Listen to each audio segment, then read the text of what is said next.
Good. Yep. Okay, let's move closer. Actually, I need you something. Okay. Anywhere live. All right.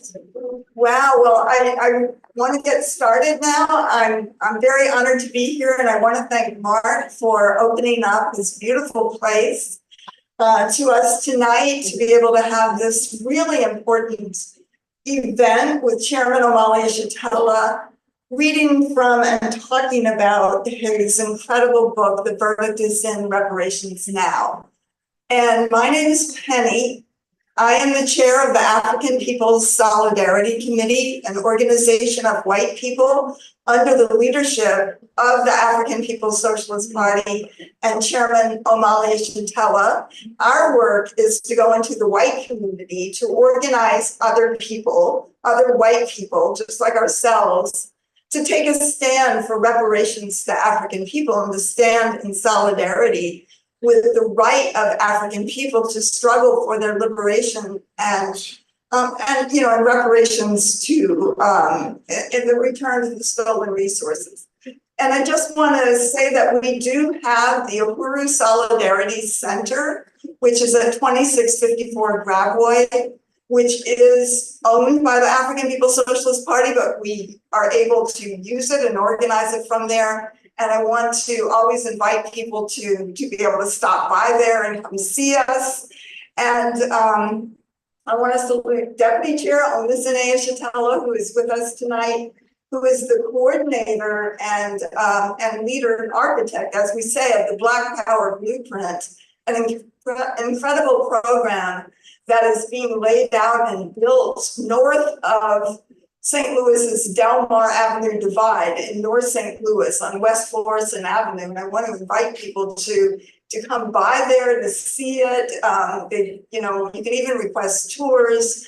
It's an incredible program that has renovated just some of the falling down buildings that are there, turned them into vibrant community centers, a beautiful community garden with a stage, a basketball court that is amazing and so needed in that community, and so many other programs that are going to be coming up and growing rapidly in that area and in a really powerful way as part of the struggle and work for Black power to the African community, for real political and economic power in the hands of the African working class.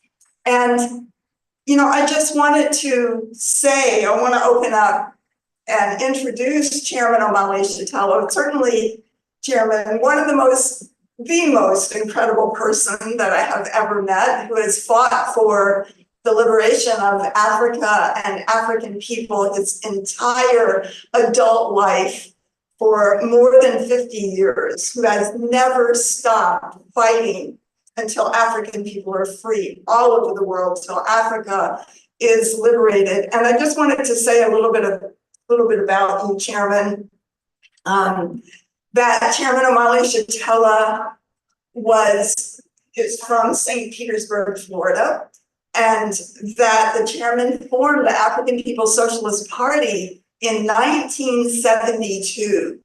And that is an organization of African working class people, whether inside the United States, in Africa, or wherever African people have been forcibly dispersed around the world, in the Caribbean. It's a worldwide organization, very serious and very ambitious to liberate and free Africa.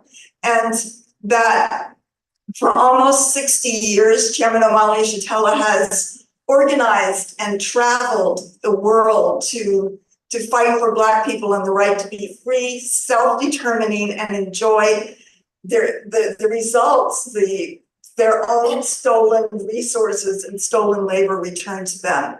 The chairman created a political theory that lets us see the world through the eyes of the African working class, and it's called African internationalism. And it's based on the understanding that this country and this political system that we live in is built on the assault on Africa, the kidnapping of African human beings, for hundreds of years, the enslavement and the stolen labor of African people, and the stolen land and resources of Africa itself, as well as the genocide committed against the indigenous people right here, and the stolen land that we live on. And that is the basis, the reality of the world that we live in. And this is what I have learned. And I see, I can see that when we look at the world and all around us today, when we read the news, when we see the struggles, even in occupied Palestine and everything else that is going on this planet, it all comes back to this foundation of slavery, genocide, and colonialism that we live in today. And before I turn it over to the chairman, I just want to say that we were here about a year ago when we were presenting around a book that we had written from the Solidarity movement called Overturning the Culture of Violence. And it's also available. And somebody let me know that this building, and I think it is a very important twist of history, that Chairman Omali Yeshitela would speak here tonight, because this very building that we're in, not when it was owned by Mark, of course, many years ago, in the 1960s, was owned by the brother of James Earl Ray, who is the person that assassinated Martin Luther King. And this was a right-wing, vicious, white nationalist bar, basically called the Grapevine, that was, a lot of police came here, Ku Klux Klan members came here, and this was the office for the campaign for George Wallace. George Wallace, a reactionary white nationalist of the 1960s. And it is also said that this is where the plot to assassinate Martin Luther King was hatched, in this very possibly room that we're standing in right now. And so I think that, it is just part of the struggle for reparations and liberation that we would have Chairman Omali Yeshitela speaking here tonight. And so, I'm just to say again, I'm very, very honored to be able to introduce Chairman Omali Yeshitela, my leadership, the man who has continued the legacy of Martin Luther King, Malcolm X, and the legacy of all the great African patriots of the 1960s and beyond, and is fighting for the liberation of Africa and African people today. So Chairman Omali Yeshitela will be talking about his book. The verdict is in, Reparations Now. Thank you so much for being here tonight, Chairman. Uhuru. Uhuru is a Swahili word. It means freedom.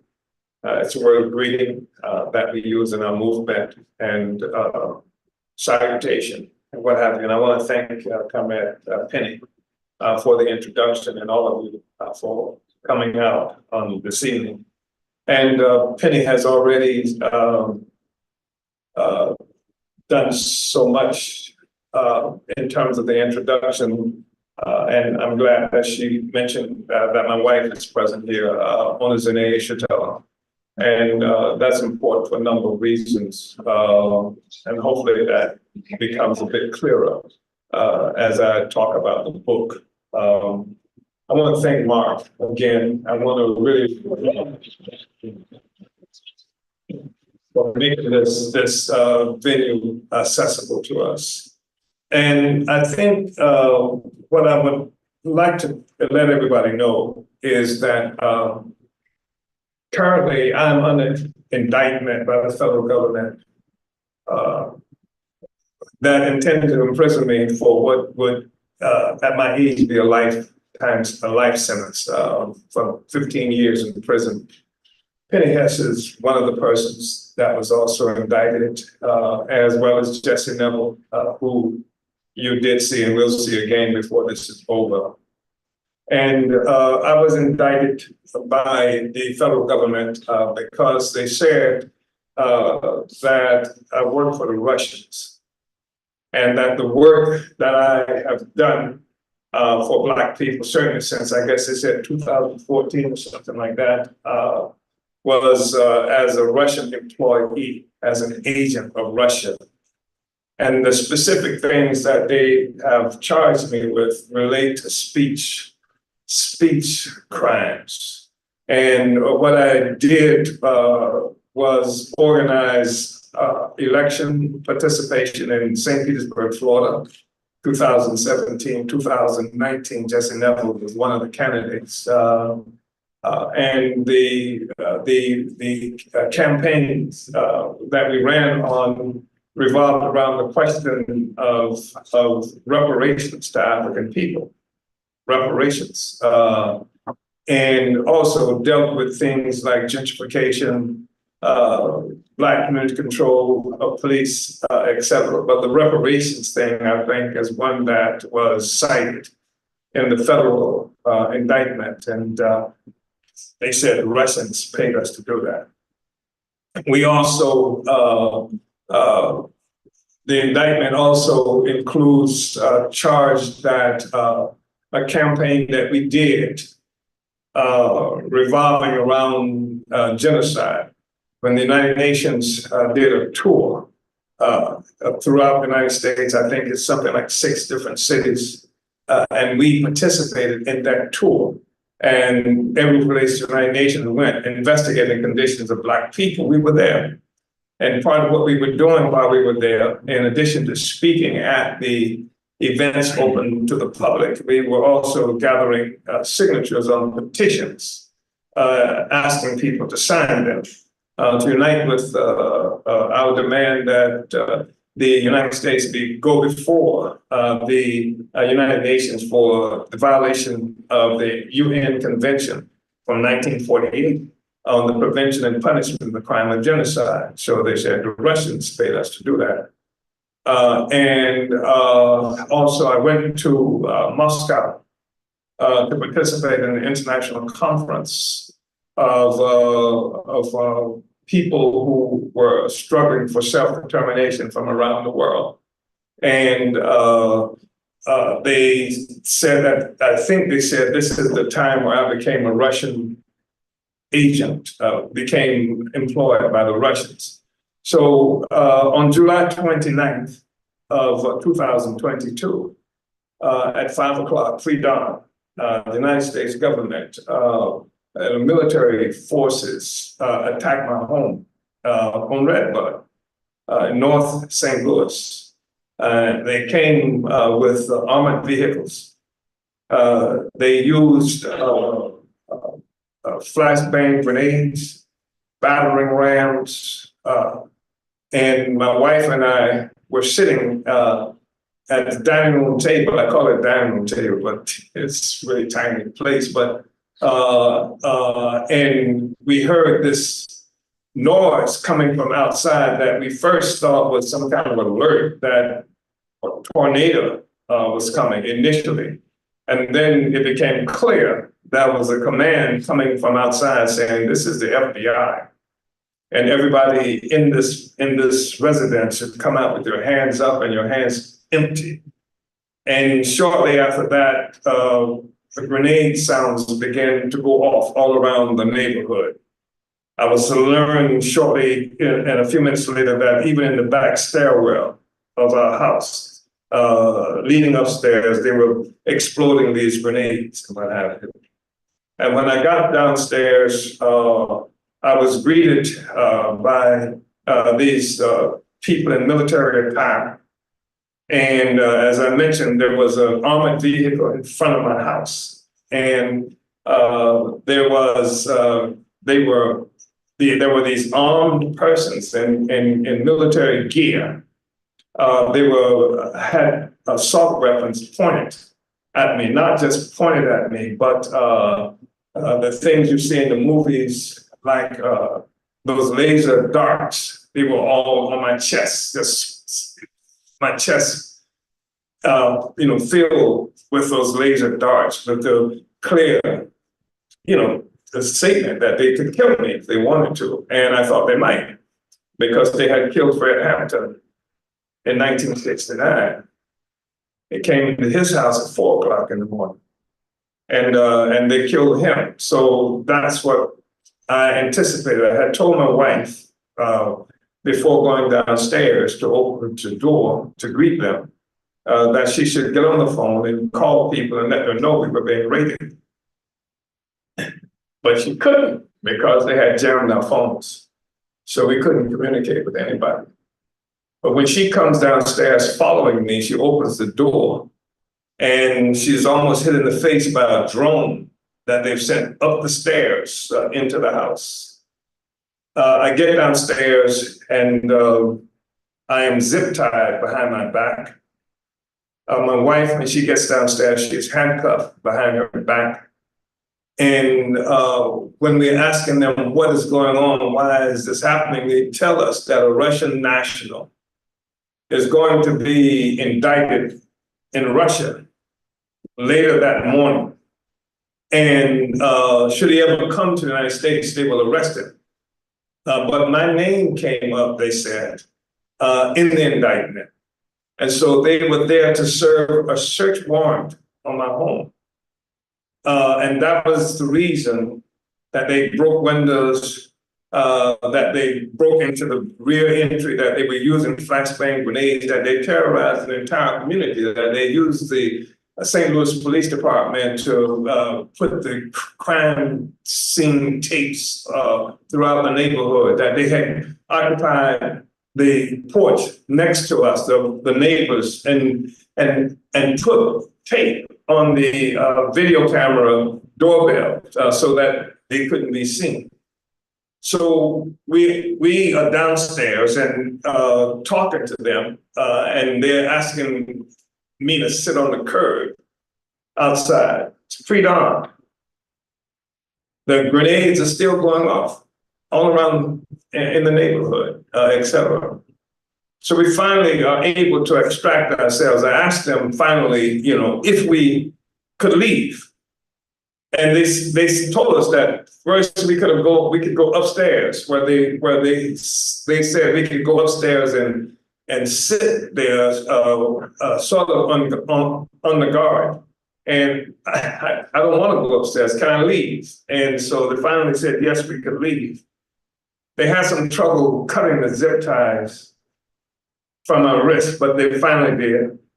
I tried to call the Solidarity Center, and I'm not getting any answer. The one on here on Gravois, I'm not getting any answer. I try to call other people, I'm not getting any response. So we get in the vehicle and start to drive around, and we get to the Solidarity Center, and we see it's occupied by FBI agents. They're out there as well. They have broken into the Solidarity Center. They used battering rams. They broke every window in the place.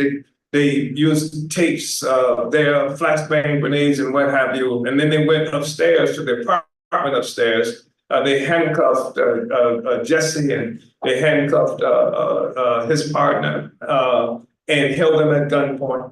And then they went to the home of Comrade Penny and Kitty here, and held them at gunpoint as well. They broke all the windows. They broke windows. They used battering rams and what have you. They did all of that. And then they stole cell phones.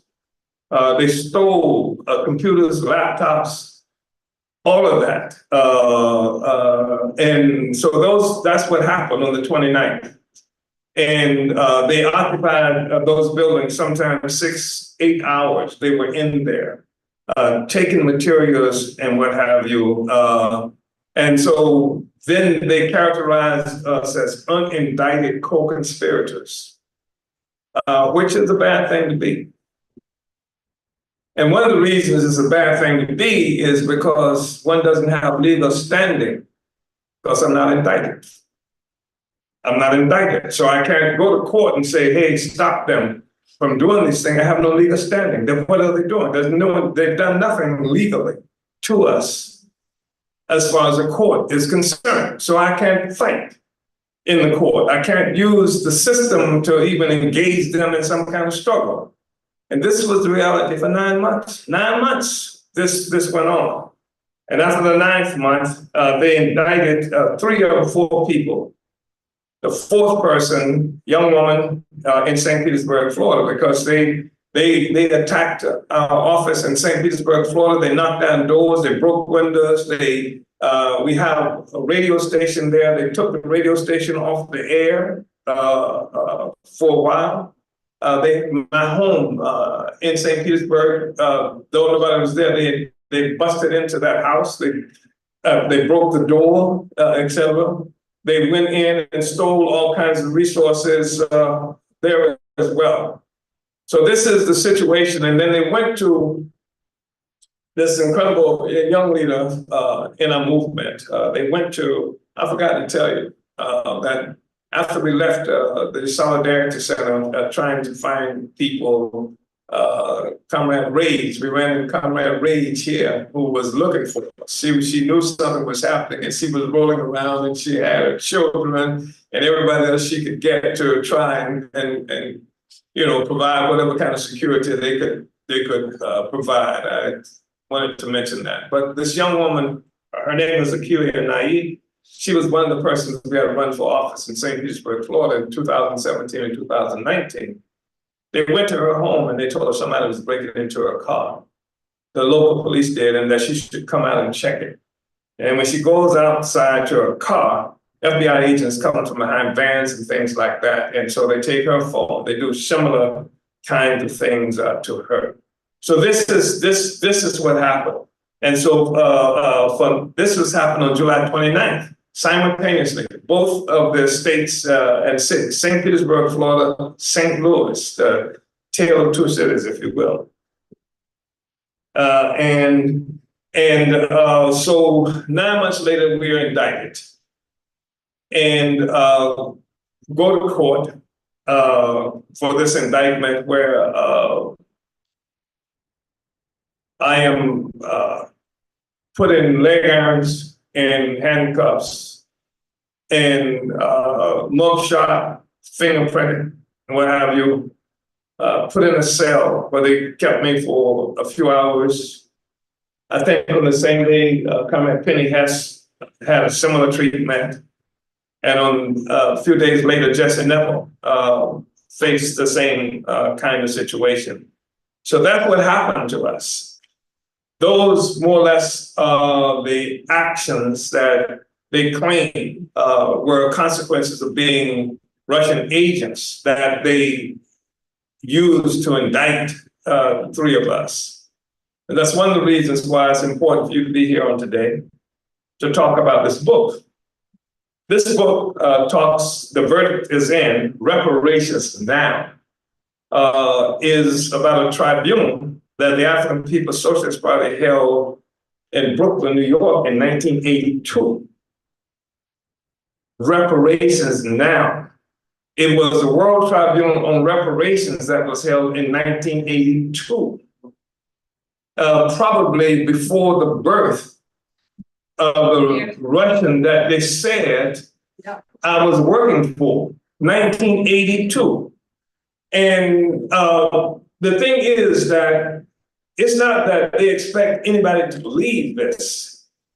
The thing is that what they have done is similar, it's typical of things they've done in the past to Black people and to others who they consider radicals on some occasions. They, in the 1960s, they did a similar thing, the high tide of the Black Revolution, the assumption that all of the white people are going to be scared of Black people, and then certainly scared of Russia, which at the time was Soviet Union, Soviet Russia, which the United States was engaged in what they referred to as a Cold War, but it wasn't cold in those places where people were dying as a consequence of this contest. And what they did was, because as I grew up, you learned that the Russians were coming, the possibility of the atomic bomb, even in elementary school. The children are told to get under the tables because when a bomb comes, et cetera, et cetera. So the whole population in this country and everywhere the system existed was taught to be terrified of Russians. You even saw popular movements like the thing of the body snatchers. What's that movie called? The something of the body snatchers? Invasion of the body snatchers. And so everybody had to be alert, because if you were not alert, these creatures would come and take you over. This is the whole notion about the communists who will come and take you over. So you had to always be awake and always be alert. Otherwise, they will come and take you over, and you don't even know it. You act different. You become automatons and things like that. That was the thing that they did in the 1960s. So now they make the same kind of assumptions that there are enough white people who will be afraid of Black people, who would be able to detest Black people, and then there are the Russians. Also. So you got this Russian Black people connection all over again. So it's not necessarily that they think that this is believable, what they said, but they are basing their attack on us on what they assume to be the prejudices of white people in this country. I think they're wrong in some ways. I really think that they are wrong in some ways. So this is what we're having to contend with right now. This is what we're up against. But this book, which was not intended as a book, this was first printed in 1982. I traveled all over England, France, Ireland in 1982. They didn't charge me with being an Irish agent or an agent of the Irish Revolution, because I was there in solidarity with the Irish who were living under absolute colonial domination by England. I was there. And we came to a really important agreements. In fact, the Irish Republican Socialist Party united with our demand for reparations and actually held press conferences right there in Belfast that was under British domination in a horrific way. I mean, in a real terrorizing kind of way. And they came out in support of the position on reparations. And they also united with us because we talked about genocide and the fact that the United Nations had passed this convention on genocide in 1948. And the United States refused to ratify it.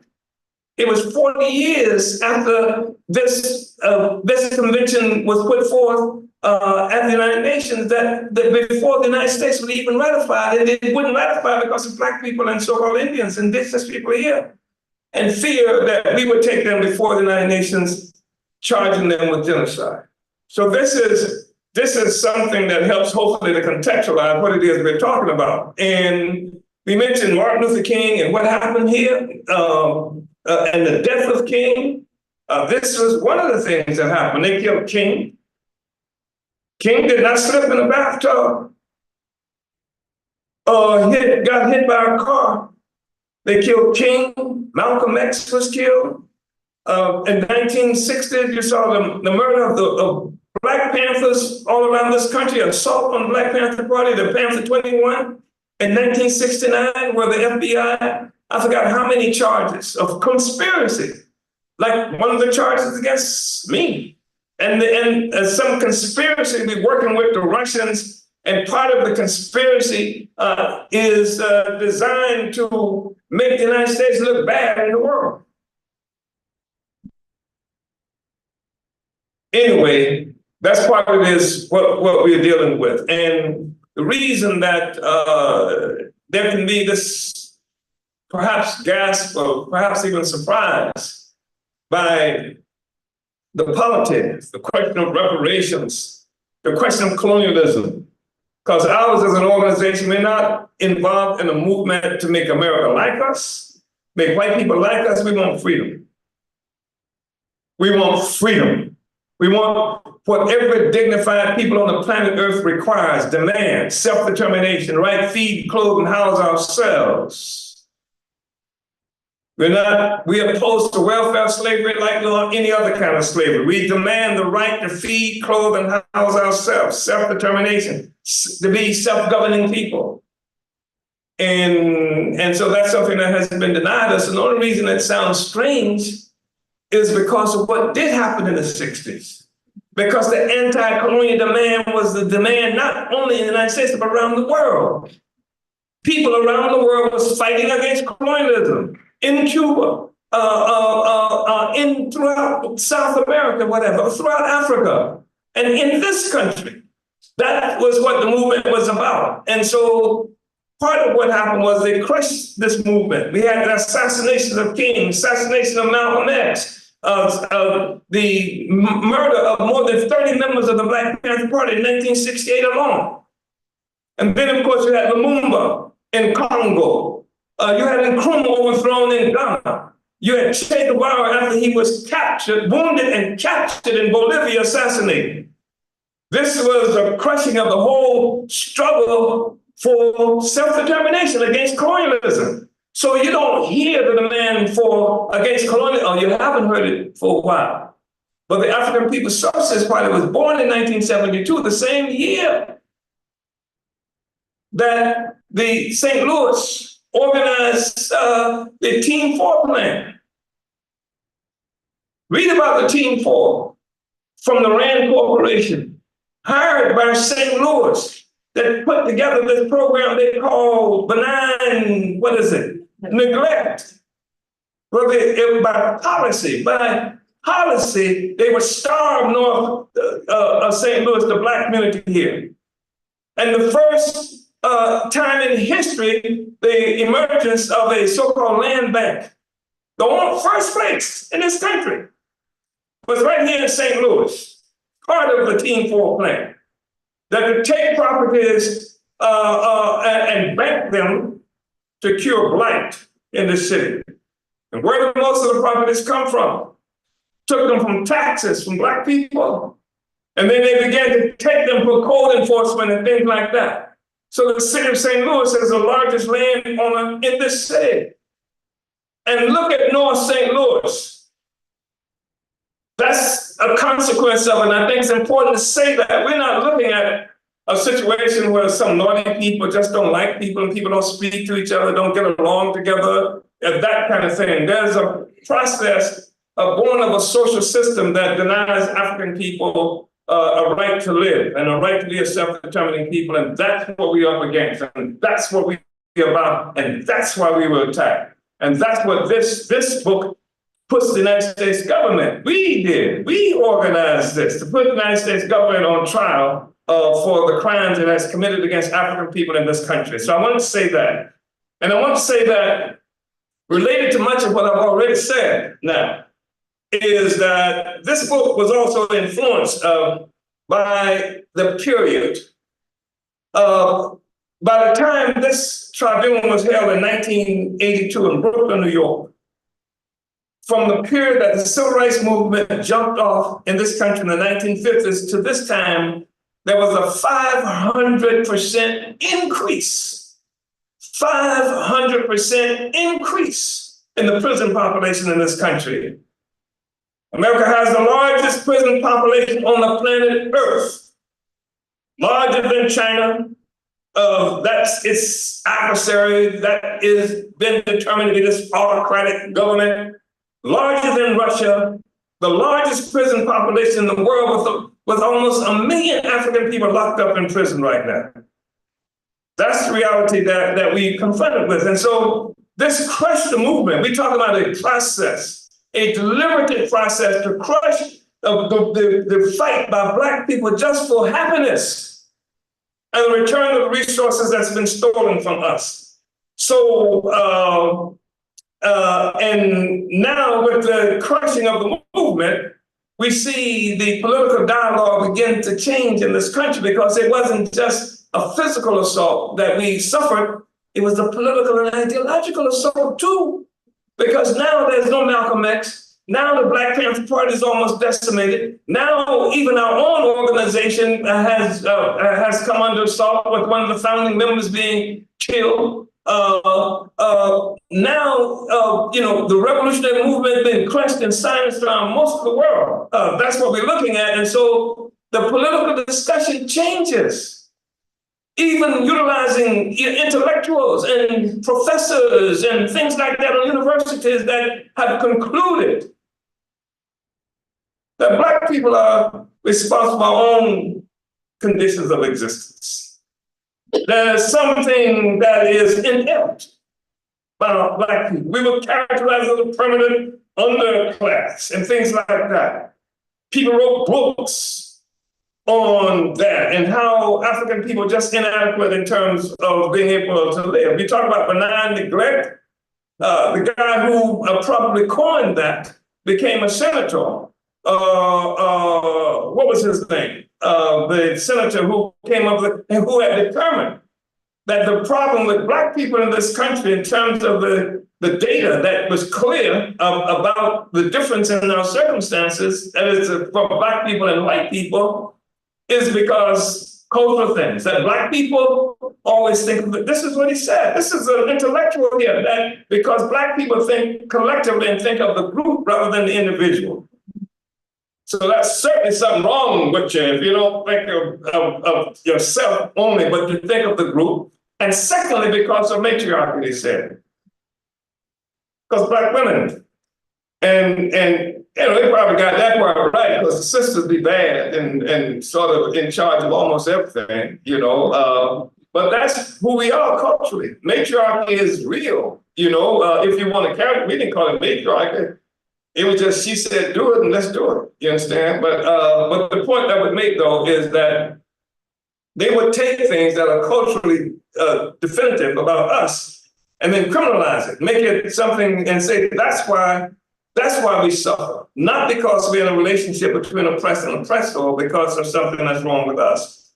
So, and then they had begun this discussion that somehow, that Black people in this country were some kind of drag on the economy, that we were, you know, had this parasitic kind of relationship, that we were living off welfare, and even came up with concepts like welfare queens.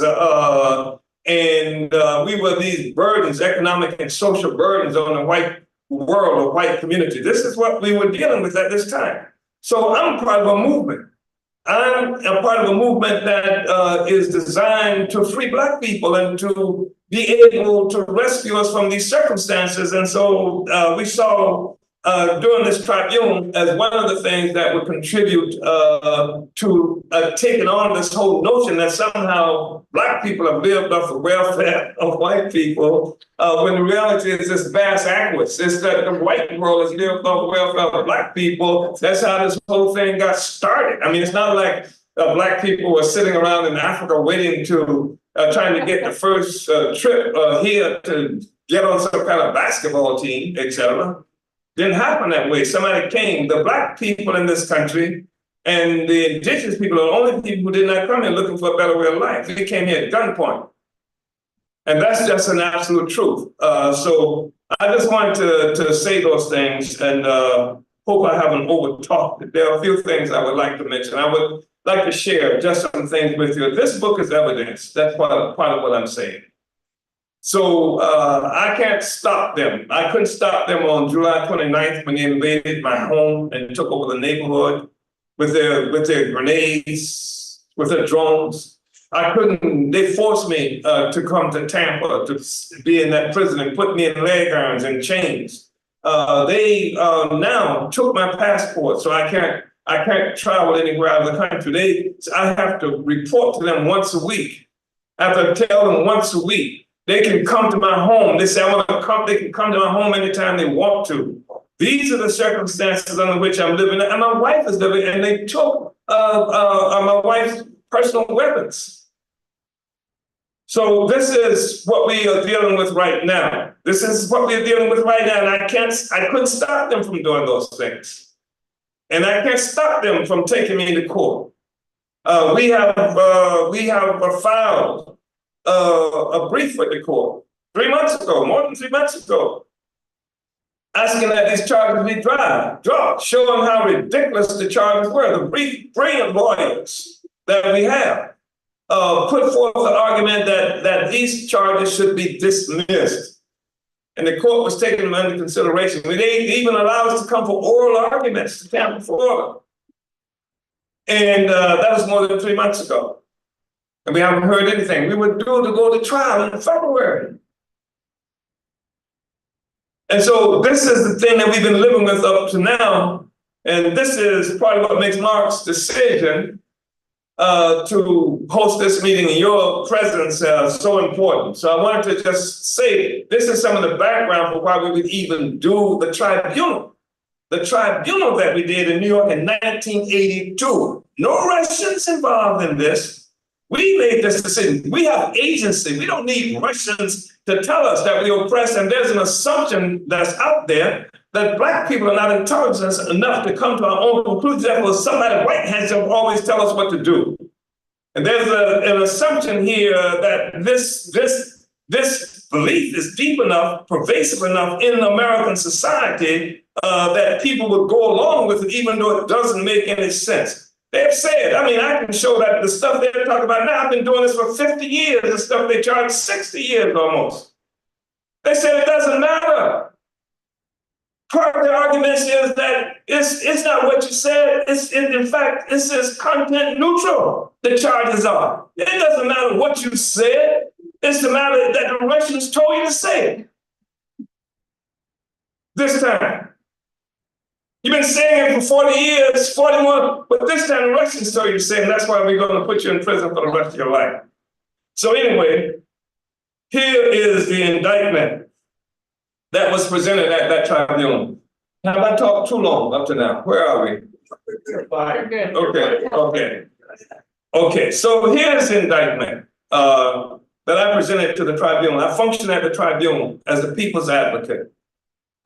And we had people who were there, historians.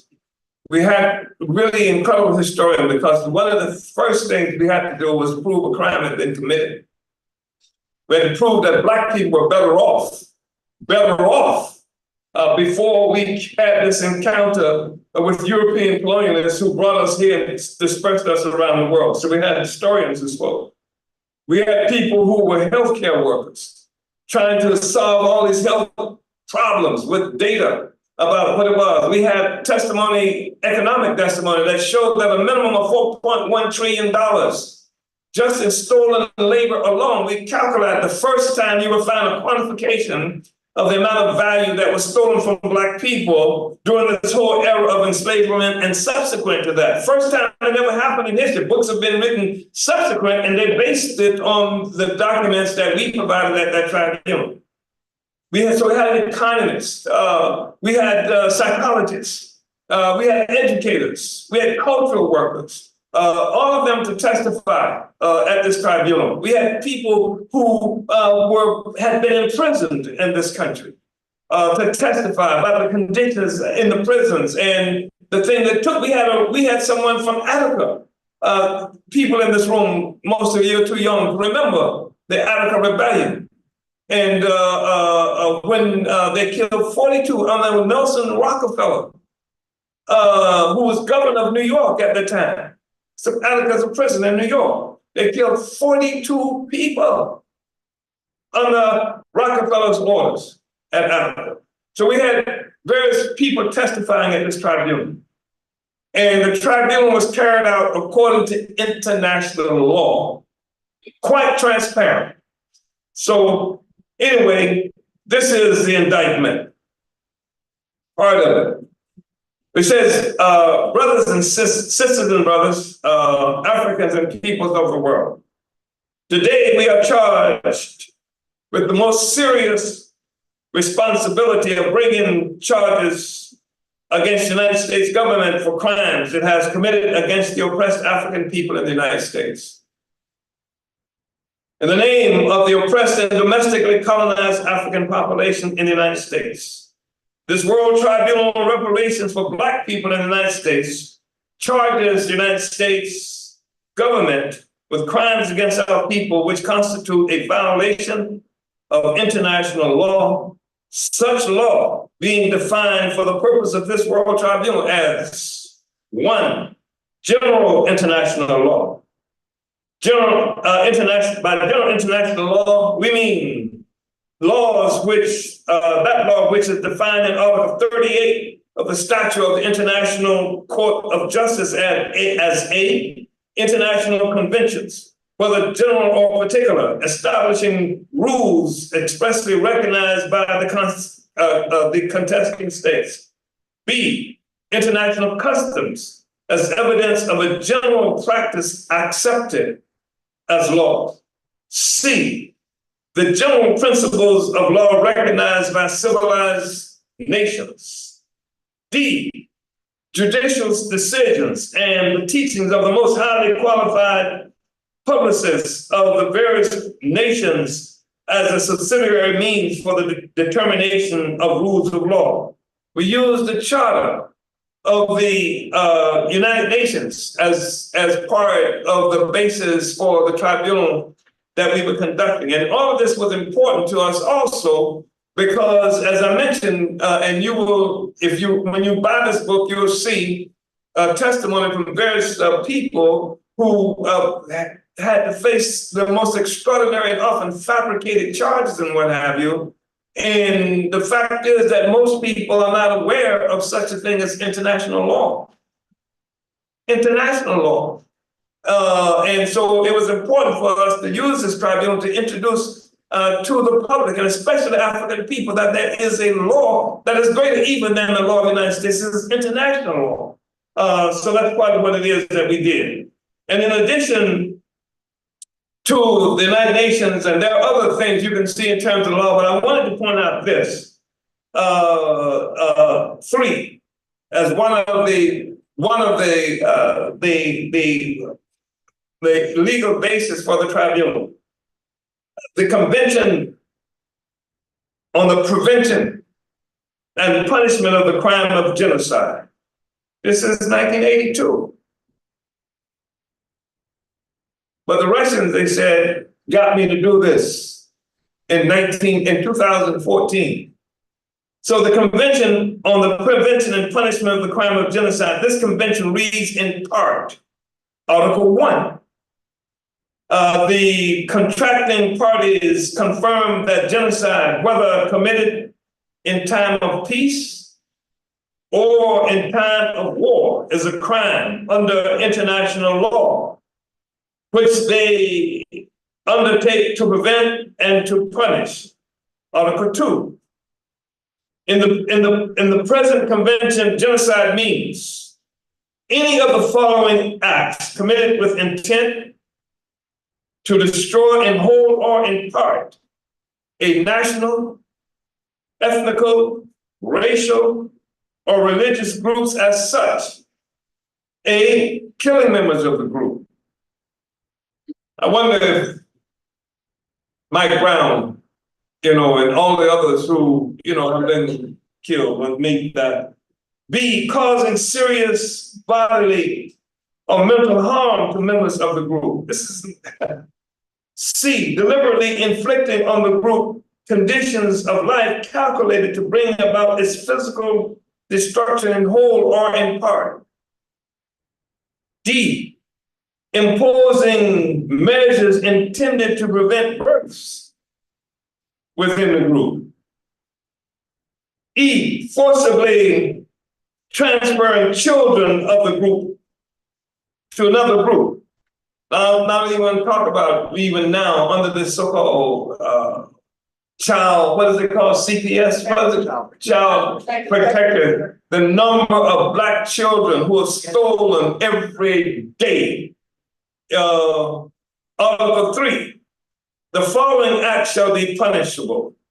A, genocide. B, conspiracy to commit genocide. C, direct and public incitement to commit genocide. D, attempt to commit genocide. E, complicity in genocide.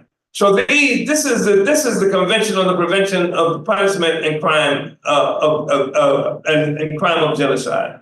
And again, I'm just picking this out. There's so much stuff here as well in terms of human rights law, et cetera, that the United Nations finally adopted. But a point that I'm making here, if you look at this and then some of the other stuff, you will see it's glaringly clear just what a phony charge, manufactured thing that they have done to us. I want to share something else with you quickly because I'm talking to you about colonialism and us being African people. You can't get on no boat as an African in 1619 and get off the same boat in this country as a Negro. If we were Africans when we got on the boat, we were Africans when we got off the boat, despite all the work that's been done to confuse the issue. But I wanted to share some things with you. This is testimony from a man whose name is Akil Al-Jundi. He was in Africa. At the time, Rockefeller ordered that murderous assault on the people. Mr. Chairman, international representatives, international juries, to those people who assume the responsibility to organize this international tribunal on reparations for African people here in the borders of North America on behalf of the Attica Rebellion Organizing Committee, on behalf of those comrades who lost their lives on September 13, 1971 at Attica State Prison, on behalf of the 81 other Attica indictees, we would like to say that we thank you for granting us the opportunity this afternoon to be a part of this reparations hearing. And everybody who testified, this is when the whole colonial question was still alive, and this is what they had to kill. This is the death of King. This is the death of Malcolm. This is the death of Lumumba. This is the death of Nkrumah. This is the assault on the Black Panther Party, who clearly had a politic that was opposed to colonialism. Colonialism, that was the question then, it's the question now. That reality didn't change. What changed was they killed the leaders and destroyed the organizations who were putting that forth, and that's what this tribunal was, something that was resurrecting, part of resurrection. They say that it is correct that I had been prisoner at the Attica Correctional Facility during, before, and after the rebellion of 1971. I would like to bring to people's attention that yesterday a brother by the name of Mufundi, who was one of the Admiral Holman brothers, Admiral Holman, the president in Alabama, he spoke also, gave a presentation in reference to prisons, particularly as it applies to the South. And then today, Sister Afeni Shakur did the same thing. And so basically what I may say might be somewhat of a reiteration of what other people have said. And Afeni Shakur was one of the Panther 21. She was one of the members of the Black Panther Party who were charged with a conspiracy, arrested. How many charges that they have? Was 100 and some, 300 and some odd charges. They were charged with plotting to blow up the botanical garden, flowers in the botanical garden and stuff like that in Brooklyn. And the trial went on for more than 2 years. And Afeni, who was 8 months pregnant with Tupac Shakur, defended herself and all of them and beat the charges because the people were contemptuous of what the FBI had done in terms of using FBI snitches, informants, and things like that to create havoc within that organization. I think we're at a similar place now. I think there are enough people in this country now are really concerned about, how the government is functioning in so many different ways. So, but to get to the point, on September 9, 1971, at Attica State Prison, there had been a unanimous decision by over 1,200 prisoners at Attica. And that position was that because of the racism that had existed in Attica and the prison system within New York State and the entire country, there was a need for something to happen. On September 9, 1971, we took to the yard, 1,281 strong. On September 13, 1971, 43 people lost their lives as an outcome of the rebellion. Now we know that rebellions go on and at different times, and what they do is they escalate our particular level of struggle. Sometimes people think that they do. Sometimes people think they do, sometimes people think they don't. In this particular case, this incident not only was important to what was going on, but it raised the question of prisoners, and the relationship of prisoners to Black people, particularly in the wilderness of North America. And what I would like to say to do is state for the record that there is a suit right now that is pending, and this civil suit is demanding a $2.8 billion from the Rockefeller estate, because the government at the time of the rebellion was none other than Nelson Aldrich Rockefeller. And in September of 1982, the widows of the correctional officers, because they didn't kill just prisoners, they killed guards too. They can't kill everybody in the place. They said that in September of 1982, the widows of the correctional officers won, and that was the month right before this tribunal, which happened in November 13. The widows of the correctional officers won a suit that makes it possible for them to obtain $1.16 million from the state, because for the last 11 years and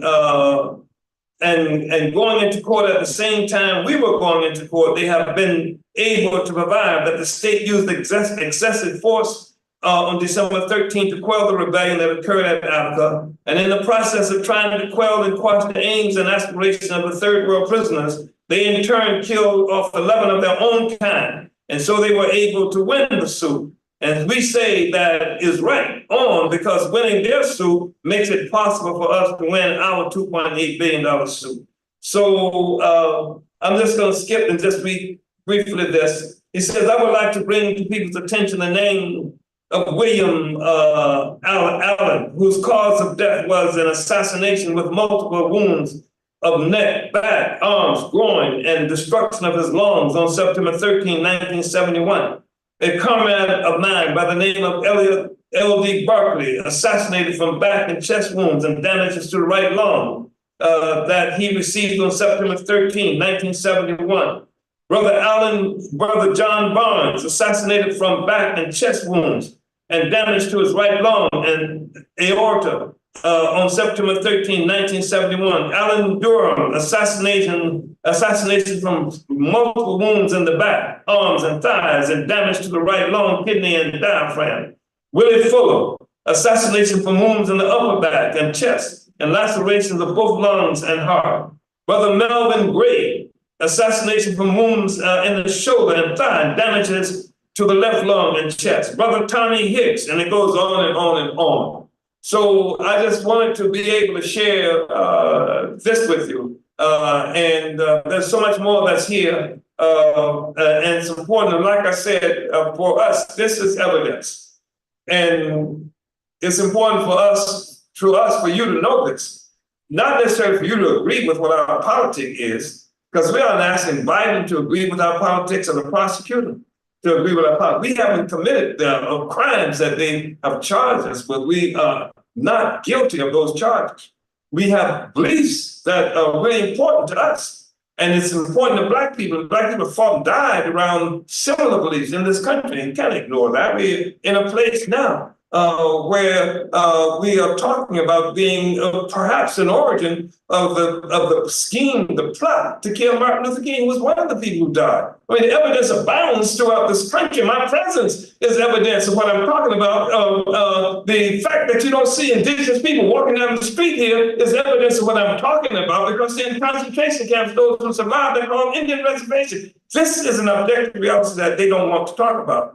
And this is why they attacked my home on July 29th. And this is why we're facing charges. And this is why it's important for you to know what's in this book. So at least you can know the basis. You can know that everything that they're talking about is a lie. And so in some instances, people can use a fact to hide the truth. But what we have here is the truth. And there are facts here that shows that this is the truth. So we use the same facts more or less, that they use, and we show that these facts are grounded in what's supposed to be constitutional rights of people who live in this country. And the problem that they have is they can't say Black people don't have rights. They cannot come out anymore and say, you don't have any rights. That's something that was decided here in St. Louis too. Isn't that right? What was it? The Dred Scott decision. A Black man doesn't have any rights and a white man has to respect. And so they can't do that anymore. So they said, yeah, you got rights.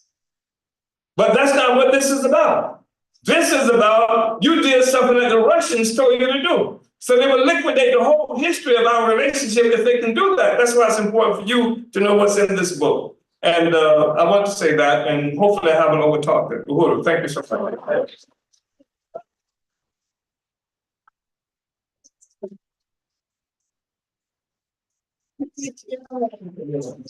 So much for that overview.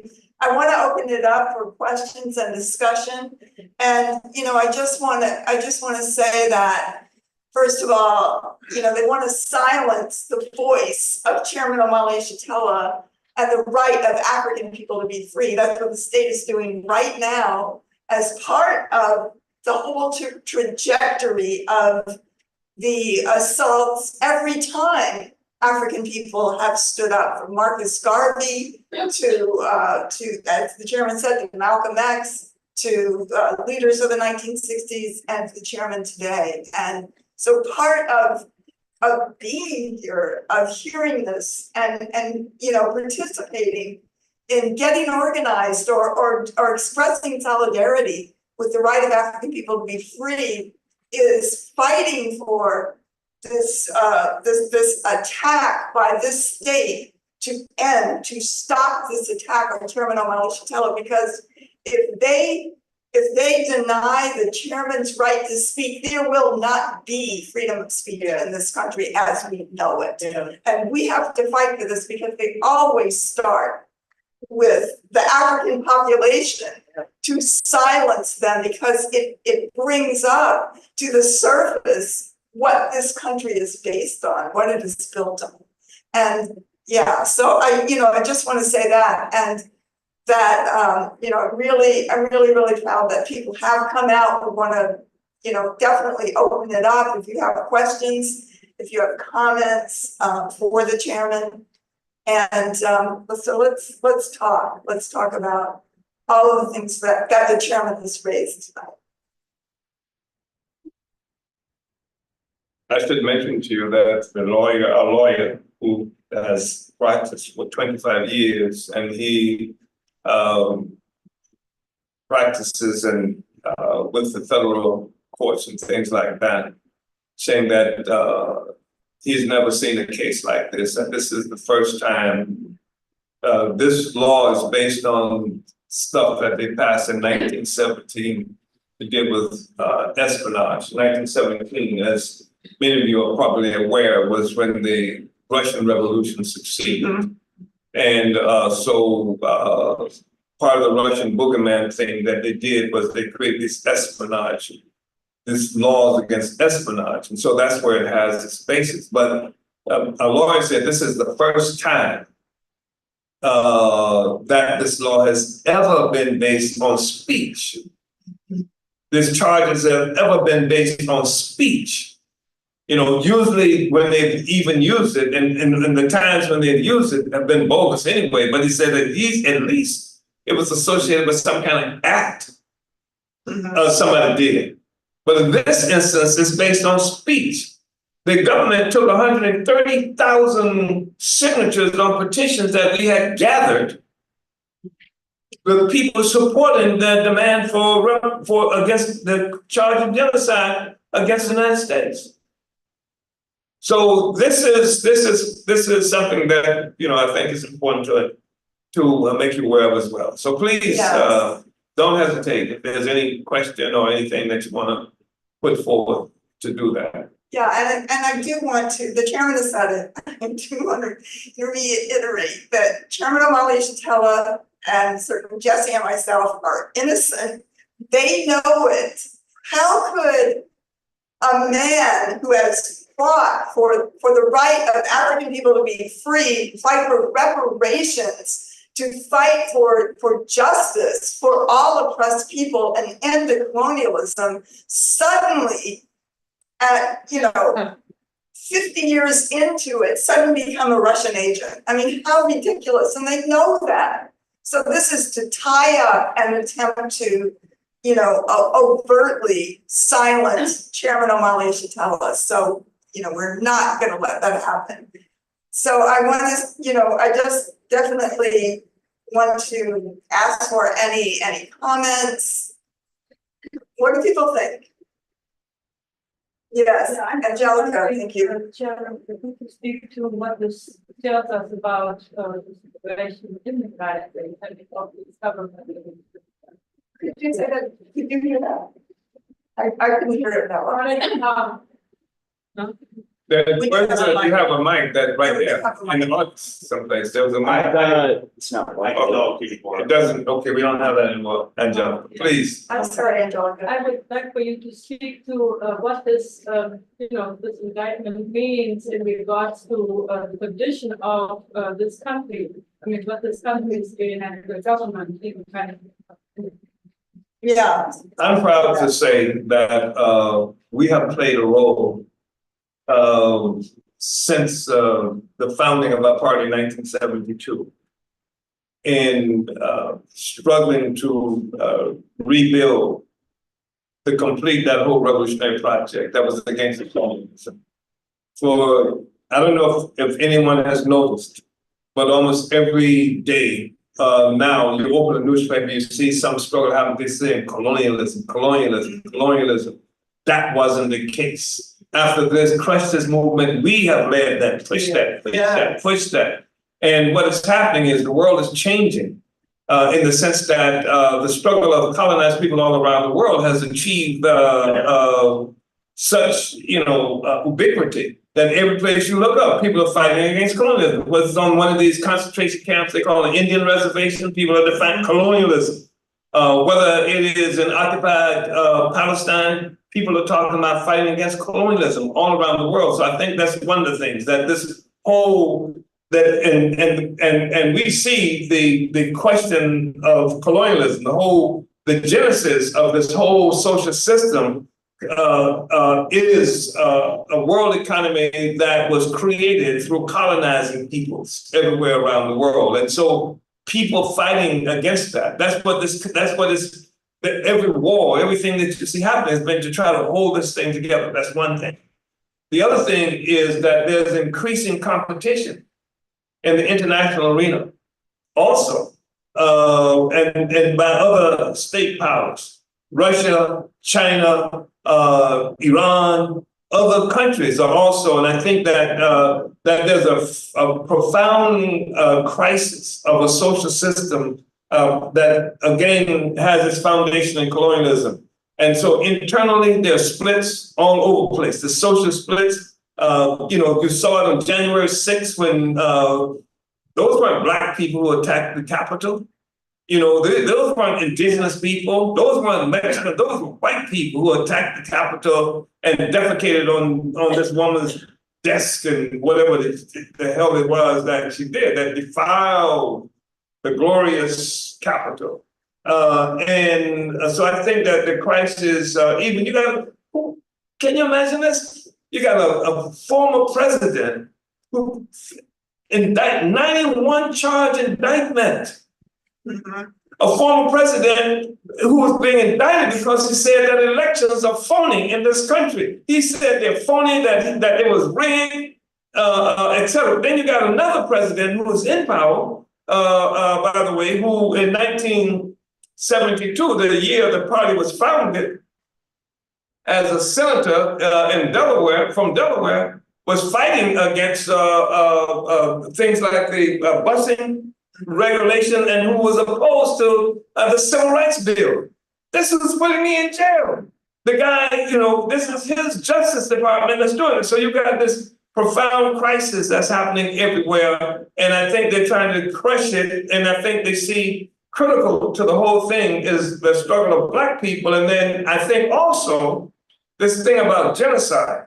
is the possibility in their imagination, because they are in a fight with Russia, China, Iran, all of that, the possibility of one of those countries taking the question of genocide against Black people into the United Nations as well. And that's something that's really problematic for them politically, because they're posing as the great democracy fighting against all these autocracies around the world.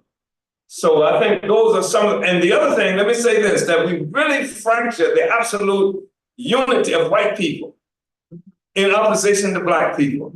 That's part of what I'm saying. I think they made a mistake. I think they miscalculated so much, because a movement has white people who are actually part of it in more than 130, 140 cities in this country, who are doing this work, talking about reparations, talking about genocide, talking about these kinds of questions and I think that's the problem, that they cannot rely in the same old way on the total absolute solidarity with white reaction. So I think those are the things that contribute to it as well.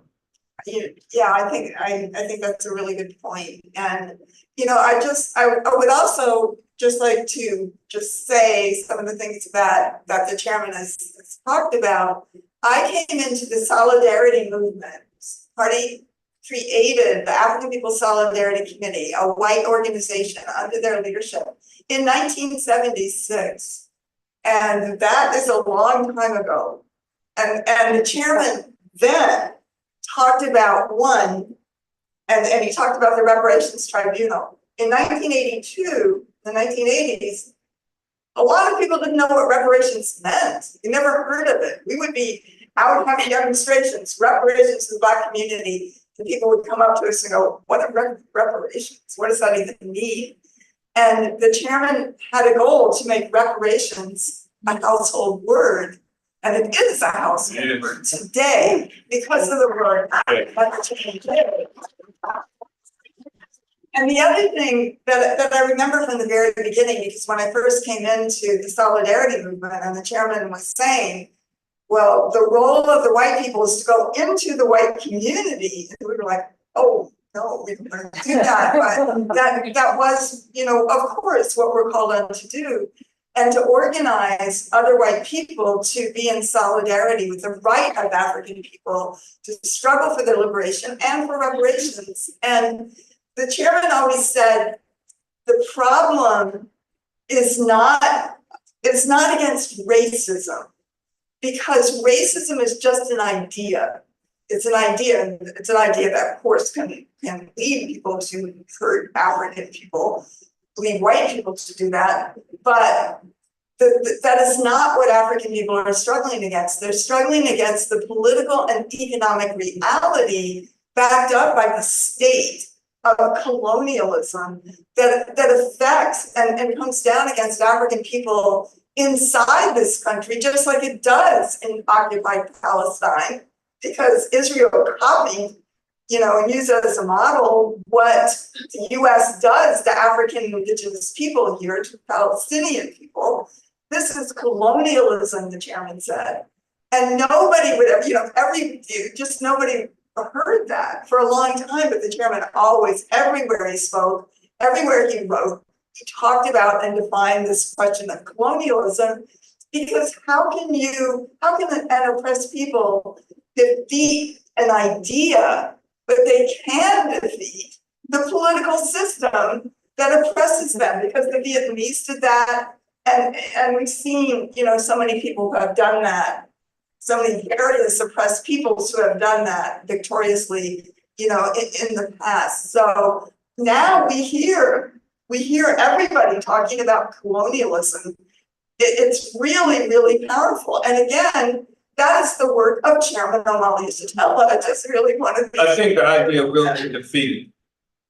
Yes. Because racism is the ideological foundation of the social system.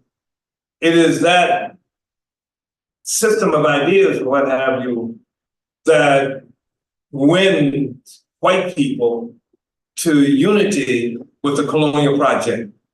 It wins them to unite with the oppression of Africans and other peoples around the world, Palestinians, whatever you, the indigenous people, exterminate the brutes, all of this. It's the ideological foundation. It's that thing that you don't even have to teach. Go and have classes to white people, about getting at African people a certain way. The whole system does. It's the whole foundation ideologically that's born of a system. And in terms of the free speech and things like that, if you cannot have free speech for colonized people. If slaves had the freedom to speak, what are they going to talk about? What the hell are they going to talk about? If colonized people have the right to speak, what are they going to talk about? You can't even whistle. Like Emmett Till, when they murdered him at 14, 15 years old. There's no such thing as free speech. So that's the thing that we're looking at. And I wanted to mention, going back to the question that Angelica raised, and I'm preempting probably Deputy Chair Omali Yeshitela. I think one of the critical reasons they attacked us is that the programs that we've created, economic development programs, they are negating colonialism. We are not a protest movement. We engage in protest, but that's not what we're about. We're about struggling to overturn the colonial conditions, colonial relationships, to negate colonialism, to negate the fact that a foreign and alien power has captured the capacity for feeding, clothing, and housing us, that somebody else is in charge. So what we've done is we've, Omali Yeshitela, somebody mentioned, she is the architect of these incredible economic development programs we have right here in St. Louis. We've transformed North St. Louis. We've done that.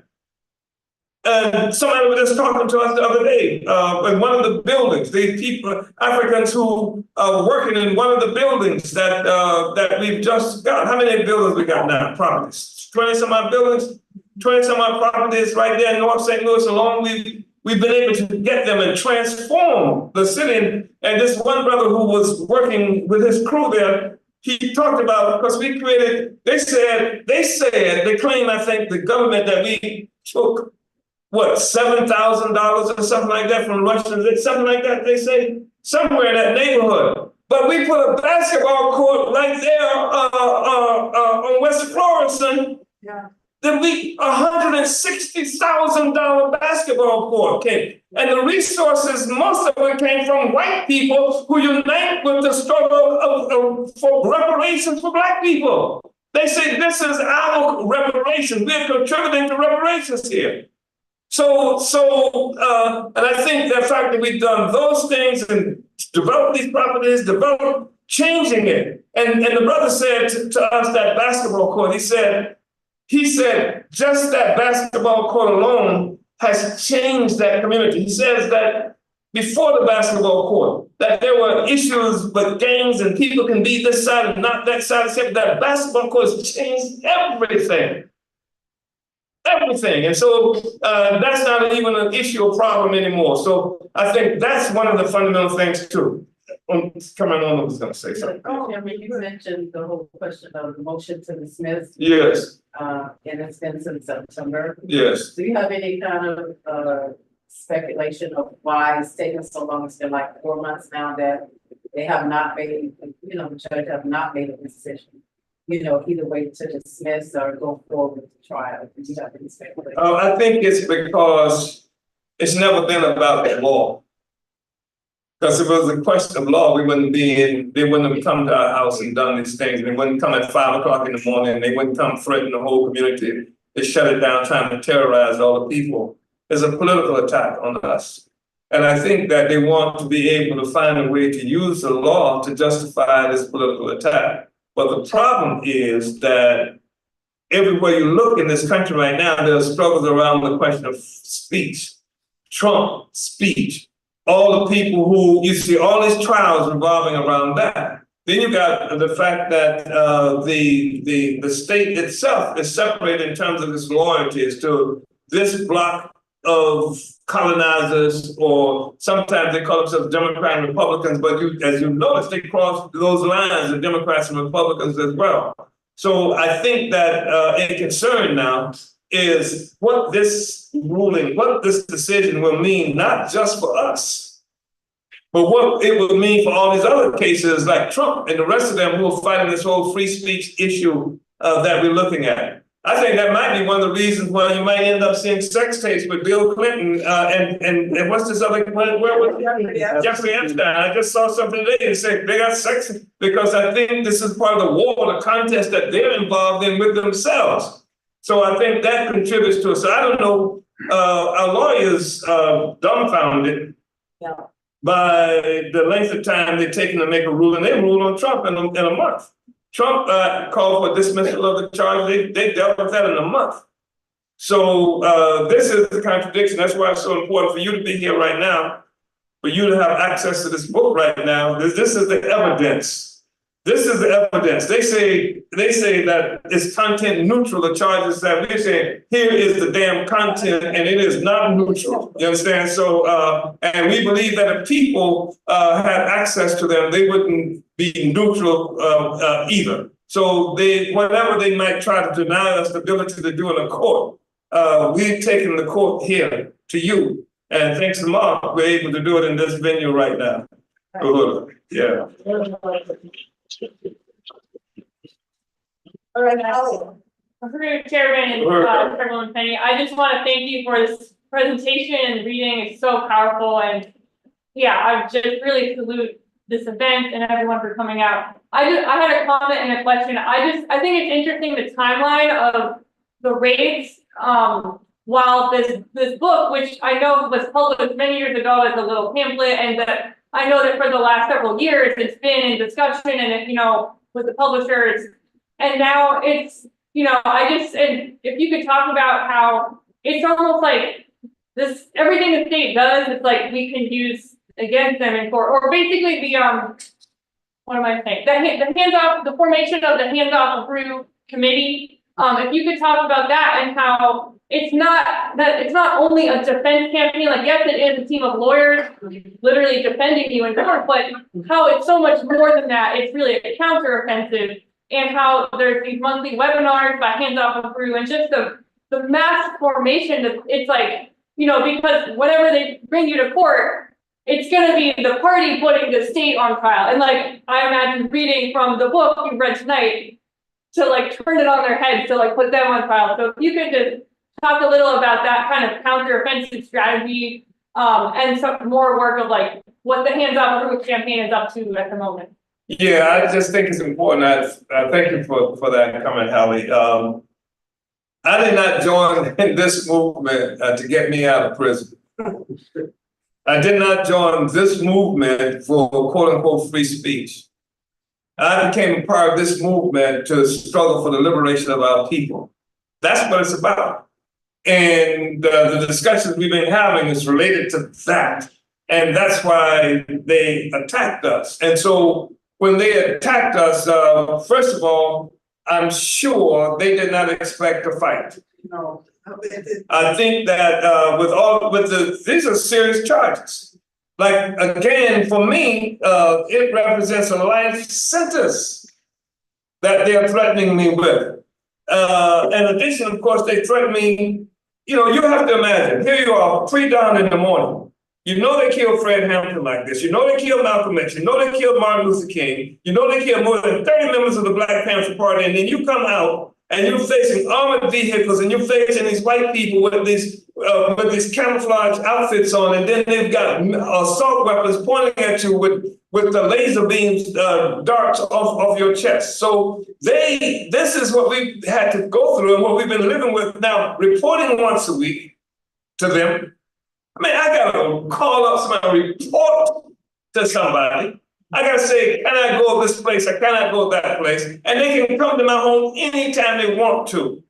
This is, and they take my passport. I just wanted to go to Canada because they wanted me to come to Canada to speak on the question of reparations. They say you can't go to Canada. Talk about reparations or anything else. I want to go a trip 15 miles from here in St. Louis, that's in Illinois someplace. I said, can I go that trip? They said, no, it's out of the jurisdiction of the whatever middle district or something like that. So you can't even make that trip without permission and you can't go now because we have to get in touch with Tampa, the federal court in Tampa, or the federal people in Tampa to get to make that all right. So this is what we've been living with. And so they assume, because they came so hard at us with such terroristic tactics, that what we would do is simply be willing to take some kind of deal. That you take a deal that just commit to this. What do they call it? Some plea deal. We take some plea deal. Just say you won't do it anymore. We put you on some kind of what do you call it? You go some work program or some silliness like this. That's what they thought would happen. But what happened instead is that we initiated what Hallie was talking about, a counteroffensive. They had attacked us this way, so we attacking to deepen this thing, because there were more people who knew about us after that attack than knew about us before the attack. Because they had killed off this part of the revolution. People couldn't even tell you about Malcolm and Martin and Panthers, except they saw old vintage films and stuff like that. But now this thing has been projected back into the world. On one place, what was it? Democracy Now! Yeah. Maybe 500,000 or more people have seen the interview there. People never heard about us before. Right here from St. Louis, Channel 2. 700,000 or more people have seen the interview that I did there. And so more and more people now are aware of it than were aware of it before. People who are afraid to step out and say anything now, they've seen us do it, and they have the courage to stand up and they're beginning to say things too. So that's part of the consequences. And the other thing that we've done is that we built this magnificent anti-colonial free speech movement to free the Uhuru 3. Hands off Africa, hands off Uhuru, hands off Africa.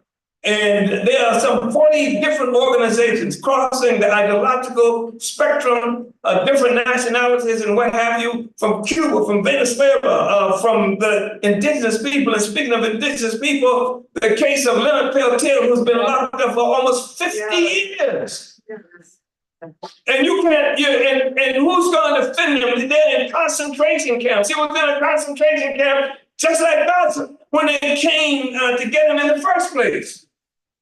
And so you got the indigenous people in this concentration. Leonard Peltier, one of the people who we were talking about, faced this charge, but we are working with him now. We're working with all of these colonized people and movements and other people who we want to engage in this struggle. We had a mobilization on November 4th. That one of these nasty colonial white left organizations tried to sabotage. But this was to drop the charges. Mobilization, where we had several hundred people and come out in Washington, D.C. to march with us. We had several hundred people come out to Los Angeles on the same day to march with us. We had people who marched for 8 miles in Sierra Leone, in West Africa. We had people who had demonstrations in Liberia, in West Africa, Namibia, in West Africa. So this is the kind of thing that we've been able to do in terms of a counteroffensive that we've initiated. So it deepens the revolutionary movement, it deepens the struggle, and the struggle is getting more traction now than ever before. So this is their dilemma. Yeah. The thing that we always say, that I forgot who mentioned it, may have been Chairman Penny, but this whole issue of First Amendment rights. The First Amendment was not written for the Uhuru 3. Wasn't written for me. Wasn't my First Amendment. The fact is that when the state wants to take away basic fundamental rights of the people, they will attack somebody who they feel is a large sector of the population will be down on them anyway, so that they can attack us with something. White people don't care enough about that, and white people may be stupid enough to go along with that. But the fact is, that's not my First Amendment. And if they're allowed to open the door to assault the First Amendment by attacking the Uhuru 3 with some bogus Russian stuff, or because I believe that Black people should be self-governing and determining people. If they can do that, then they've opened the door for attack on First Amendment rights, period. It's not just me, it's everybody. And what they're doing is playing white people cheap by being able to do that, so we think that we can take them on, and we think we're in good company to make that happen. So Hallie, I know that was a pretty long response, but I hope it was sufficient.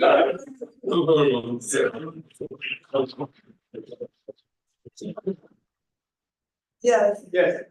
Just a general question on, it seems like there's maybe a relationship between some of the programming happening in Old North St. Louis with some of the attention that you got from the US government. Is that a coincidence, or do you see some connection between the two? Yes. We do. We think it's a real profound connection, because one of the things is that African people have been trapped with this thing, and like 1965, the Voting Rights Act passed, and it's supposedly creates universal suffrage for everybody. But the same year they passed the Voting Rights Act, they killed Malcolm X. A few years later, they killed Martin Luther King. Since 1969, they killed Fred Hampton. 1969, this whole assault. 1969, J. Edgar Hoover says, the head of the FBI says that the greatest threat to the internal security of this country is Black people, the Black Panther Party in this instance. So they waged this war against Black people, so that now that you have the right to vote, Malcolm's program is no longer there. King's program, who King was about this whole poor people's campaign that he talking about taking over Washington, D.C., laying down on the airport so the planes couldn't last, taking over the country, all of this stuff, liquidating the ability of any plan or any program for Black people. So there's been this assumption that we don't have any alternative except the Democratic Party. And it's the same Democratic Party that Joe Biden's in, the same Joe Biden that was against the Voting Rights Act, that was against, all of these things for Black people.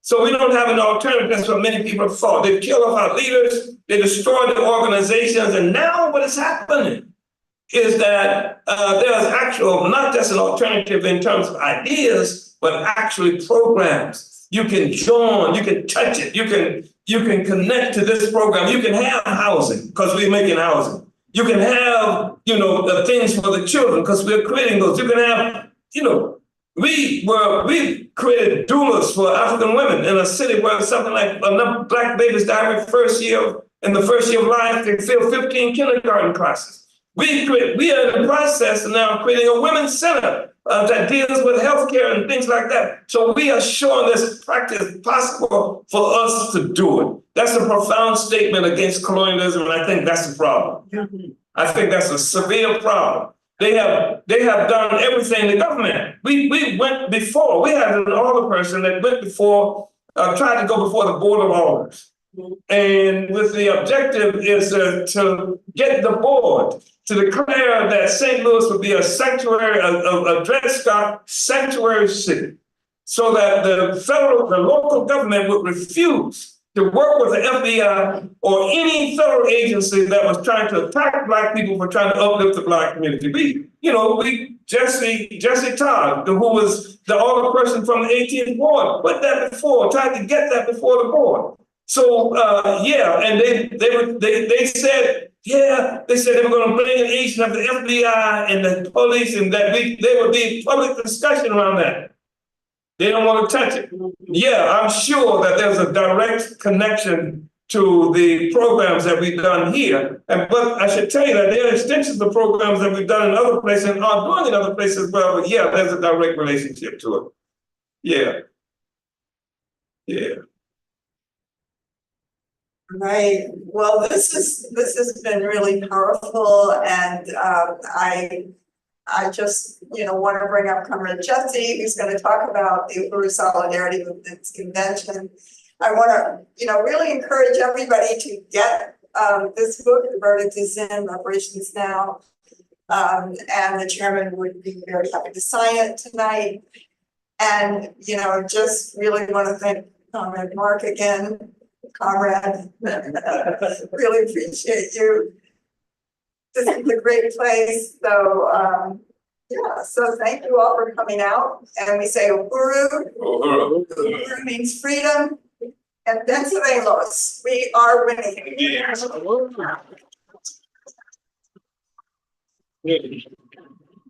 You need. Okay. All right. Uhuru. Right, for everyone. Let's give another round of applause for Chairman Omali. And also another round of applause for Mark and Spine Bookstore. Thank you, a round of applause for Chairwoman Penny Hathaway. And I want to say a few quick things. My name is Jesse Neville, as was mentioned. I am the national chair of the Uhuru Solidarity Movement, the mass organization of the African People's Solidarity Committee that was founded in 1976 by Chairman Omali Yeshitela and the African People's Socialist Party to extend the struggle for Black power into the white colonizer population. And I'm very honored to be a member of this organization. And I just wanted to quickly say that watching this event tonight brought me back actually to almost exactly 14 years ago when I first met Chairman Omali Yeshitela. I actually looked it up. It was January 21st of 2010 in Florida at the University of South Florida. It was a beautiful event. It was actually coordinated by Deputy Chair Onizane Yeshitela to celebrate the acquisition of the chairman's many books and pamphlets into the Special Collections Archive. And it just reminded me of that because it was the chairman on stage in discussion like this. So this was very moving to be here. And, you know, I remember that night. I remember meeting Chairwoman Penny Hess that night, the chairman, and Kitty Riley was here. And it was a life-changing night because I joined the Uhuru Solidarity Movement as a result of that event. So I'm very excited and moved to now be standing before you all at such a similar event to talk about why you should become members of the Uhuru Solidarity Movement. And first of all, I want to just ask the room here, if you could just give a show of hands for people who have been inspired by what you've heard to want to do something to build the movement here in St. Louis. All right, there we go, unanimous. I like that. Give yourselves a round of applause. So the first thing I want to ask you to do is get out of your phone and go to uhurusolidarity.org, UHURU-SOLIDARITY.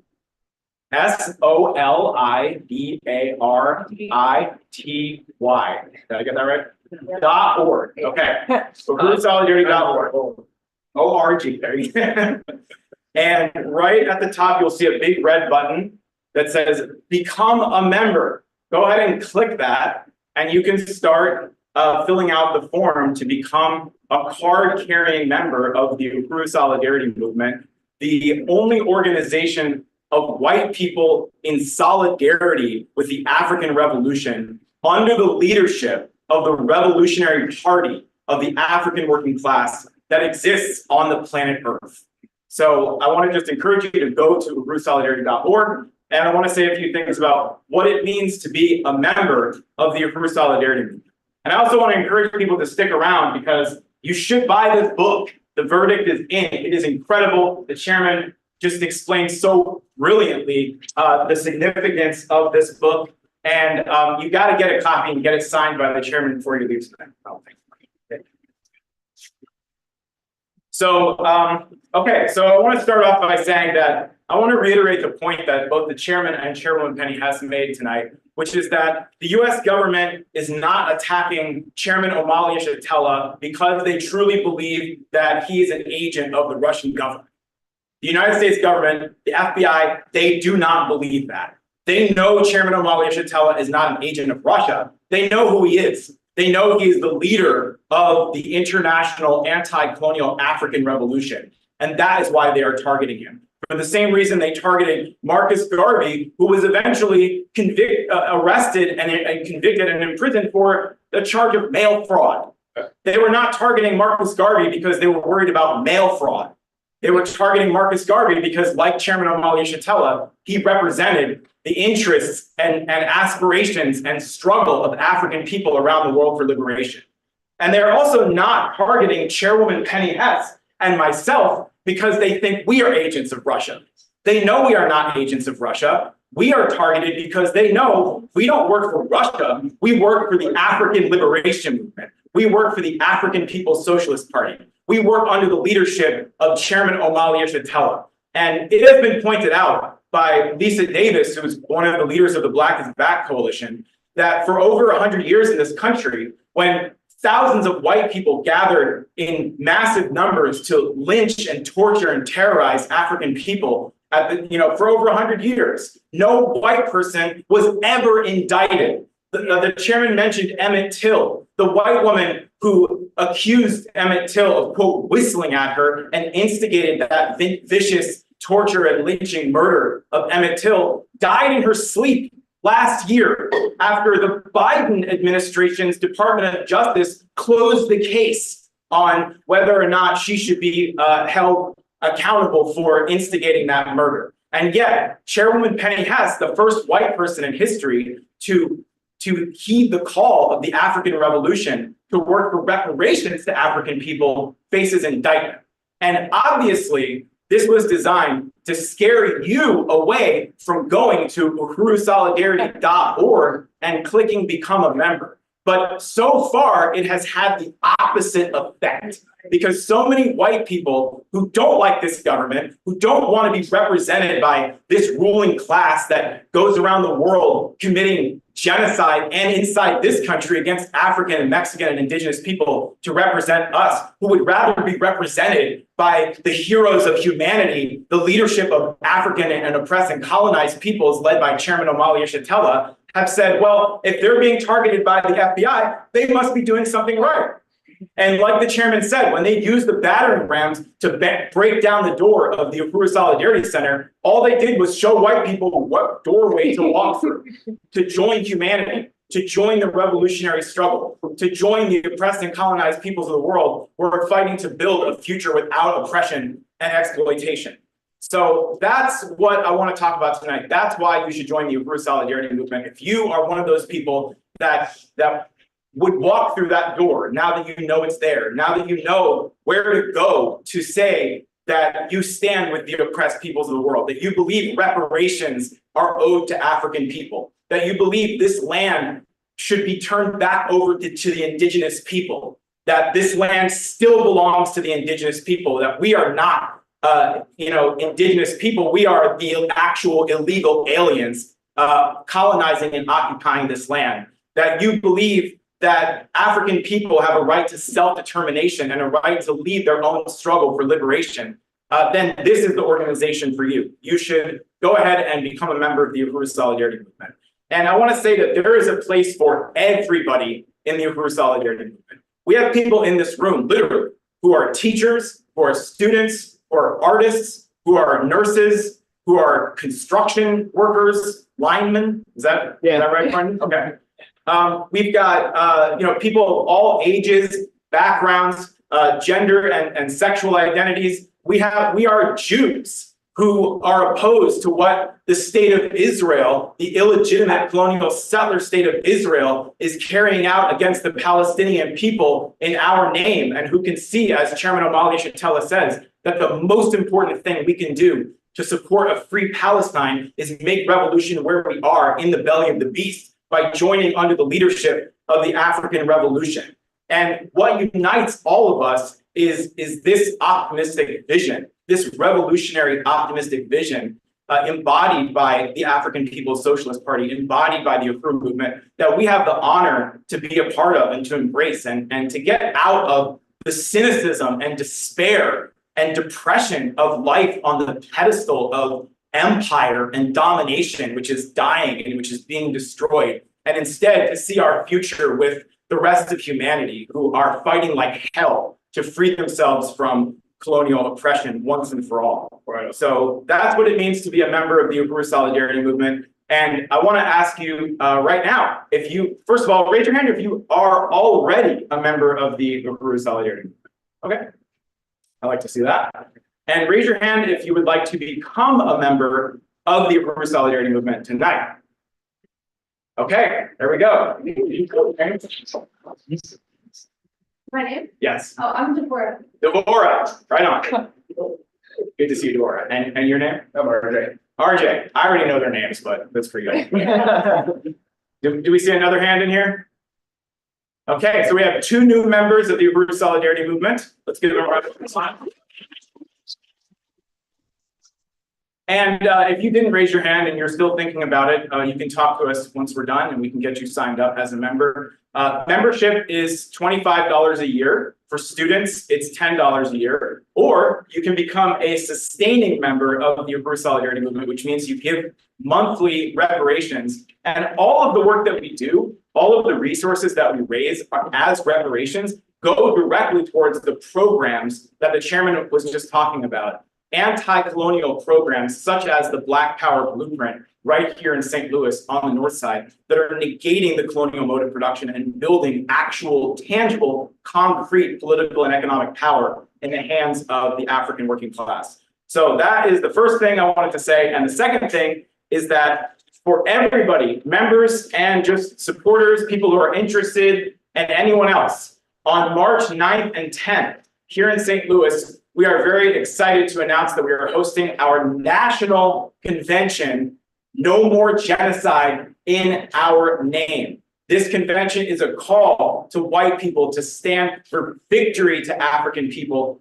victory to the Palestinian people, victory to indigenous people, victory to all colonized and oppressed peoples around the world fighting for national liberation. And at this convention, we will have a keynote presentation by Chairman Omali Yeshitela, a keynote presentation by Chairwoman Penny Hess, an incredible presentation by Deputy Chair Onizane Yeshitela on the work of the Uhuru movement to actually build self-determination in the African community. We will actually do a tour in North St. Louis to show you the programs of the Black Power Blueprint. And we will have workshops and presentations on how to build this movement, how to actually get down on the ground where we are and build organization under the leadership of the African Revolution. So this is on March 9th and 10th, again, Saturday and Sunday. There's going to be a meet and greet at the Uhuru Solidarity Center the night before. The convention itself is taking place at the Uhuru House at 4101 West Florissant Ave.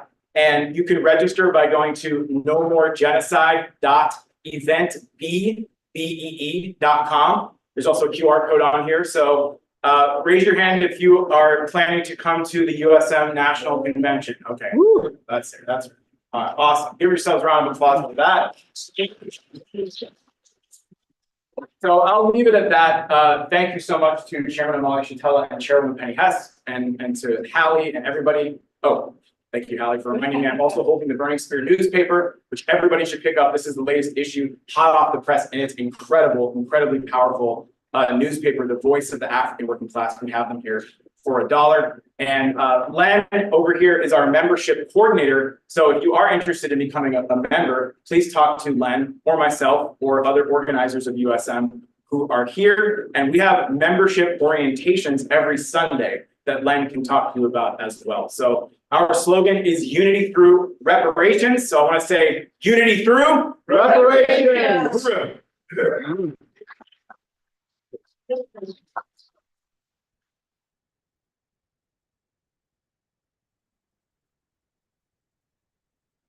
I just close out.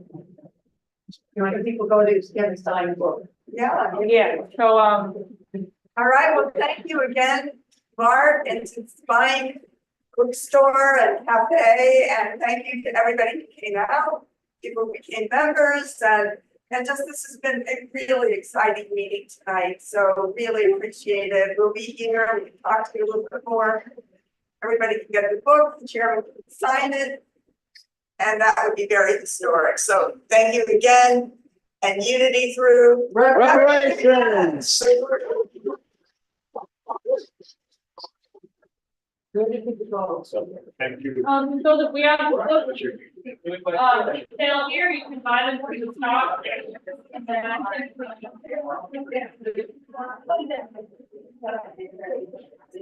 Oh,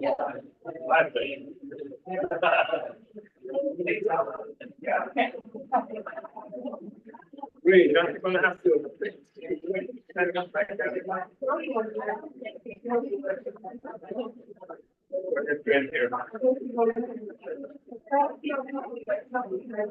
Yeah, right, yeah, that was really very nice. Here's the chairman talk about.